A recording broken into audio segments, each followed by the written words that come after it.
You, John Fitzgerald Kennedy, do solemnly swear. I, John Fitzgerald Kennedy, do solemnly swear. That you will faithfully execute the office of President of the United States. That I will faithfully execute the office of President of the United States. And will, to the best of your ability. And will, to the best of my ability. Preserve, protect, and defend the Constitution of the United States. Preserve, protect, and defend the Constitution of the United States. So help you God. So help me God.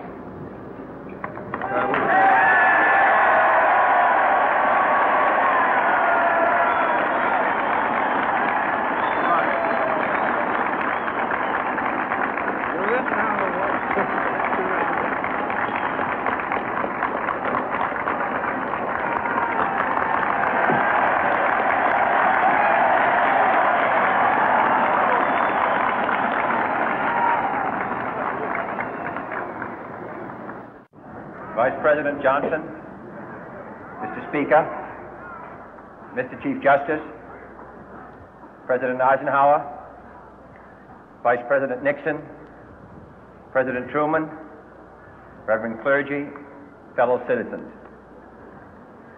We observe today not a victory of party, but a celebration of freedom, symbolizing an end as well as a beginning, signifying renewal as well as change. For I have sworn before you and Almighty God the same solemn oath our forebears prescribed nearly a century and 3/4 ago. The world is very different now, for man holds in his mortal hands the power to abolish all forms of human poverty and all forms of human life. And yet the same revolutionary beliefs for which our forebears fought are still at issue around the globe. The belief that the rights of man come not from the generosity of the state, but from the hand of God. We dare not forget today that we are the heirs of that first revolution. Let the word go forth from this time and place to friend and foe alike that the torch has been passed to a new generation of Americans born in this century, tempered by war, disciplined by a hard and bitter peace, proud of our ancient heritage, and unwilling to witness or permit the slow undoing of those human rights to which this nation has always been committed and to which we are committed today at home and around the world.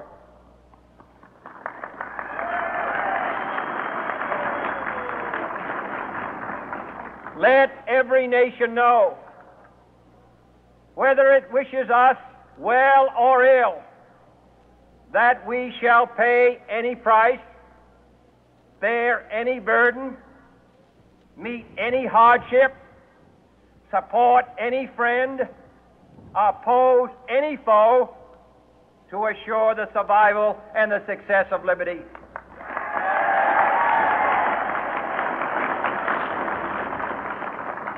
This much we pledge and more. To those old allies whose cultural and spiritual origins we share, we pledge the loyalty of faithful friends. United, there is little we cannot do in a host of cooperative ventures. Divided, there is little we can do, for we dare not meet a powerful challenge at odds and split asunder.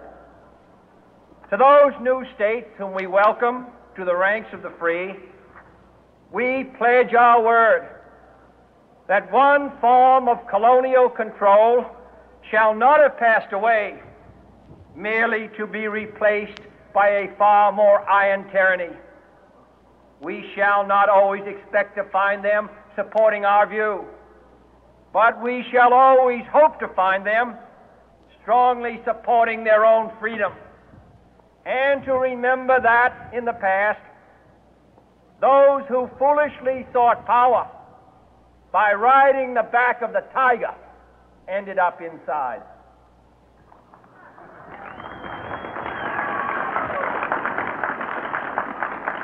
To those people in the huts and villages of half the globe struggling to break the bonds of mass misery, we pledge our best efforts to help them help themselves for whatever period is required, not because the communists may be doing it, not because we seek their votes, but because it is right.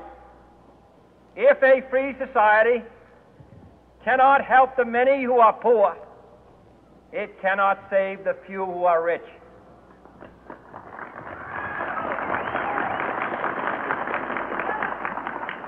To our sister republics south of our border, we offer a special pledge to convert our good words into good deeds, in a new alliance for progress, to assist free men and free governments in casting off the chains of poverty. But this peaceful revolution of hope cannot become the prey of hostile powers. Let all our neighbors know that we shall join with them to oppose aggression or subversion anywhere in the Americas. And let every other power know that this hemisphere intends to remain the master of its own house.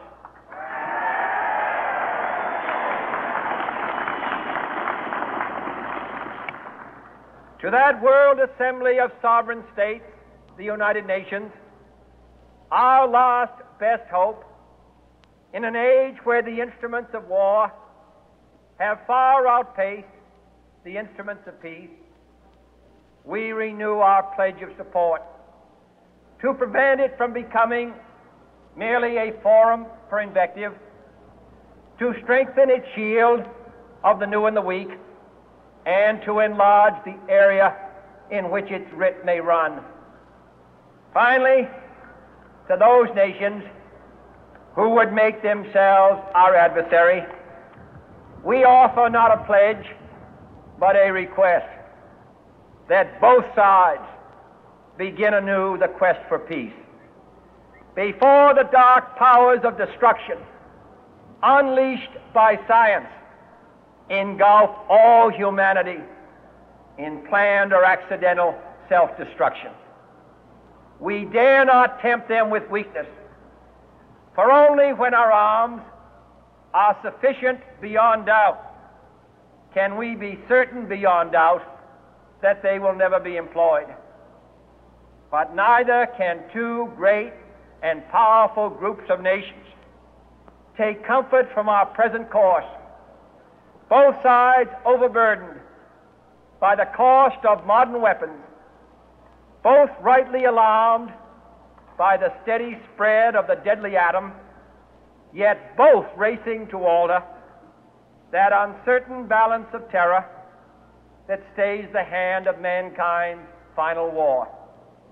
So let us begin anew, remembering on both sides that civility is not a sign of weakness, and sincerity is always subject to proof. Let us never negotiate out of fear, but let us never fear to negotiate.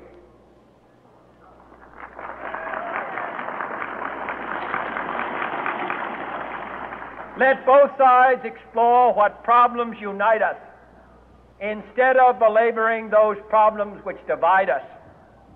Let both sides, for the first time, formulate serious and precise proposals for the inspection and control of arms, and bring the absolute power to destroy other nations on